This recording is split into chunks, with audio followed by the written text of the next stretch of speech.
Alam mo yung pakiramdam ng ibigay mo ang lahat pero sa huli wala palang halaga? Nag-umpisa ang lahat sa isang gabi na hindi ko makakalimutan.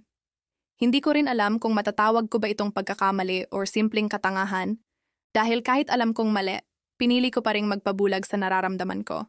Nakilala ko siya sa isang simpleng tagpo. Hindi naman siya yung tipong mapapansin mo agad, pero may kung anong hatak siya na nagdala sa akin palapit. Masarap siyang kausap, ramdam mong may lalim siya, at sa bawat pagngiti niya, parang saglit akong nakakalimot sa realidad. Nagtagal ang kwentuhan namin. Hindi ko na malayang nahulog na pala ako. Akala ko, may patutunguhan.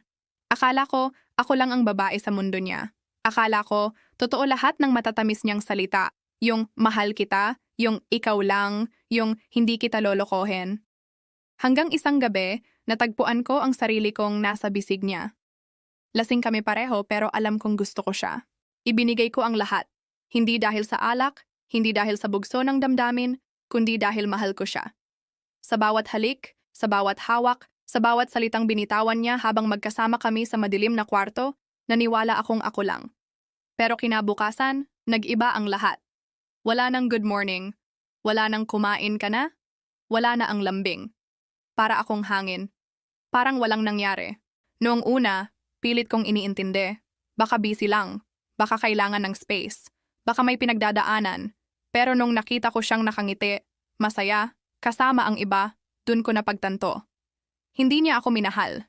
Iniyot niya ako, pero hindi niya ako inibig. Akala ko, ako ang babaeng mamahalin niya, pero isa lang pala akong pahina sa mahabang libro ng buhay niya. Masakit, nakakabaliw. Pero sa huli, natutunan kong hindi lahat ng yakap ay may kasamang pagmamahal, at hindi lahat ng pagsasama ay may patutunguhan. At ngayon, sa bawat araw na lumilipas, natututo akong mahalin ang sarili ko. Dahil alam kong may isang taong darating na hindi lang ako nanaisin sa gabi, kundi pipiliin ako sa bawat umaga.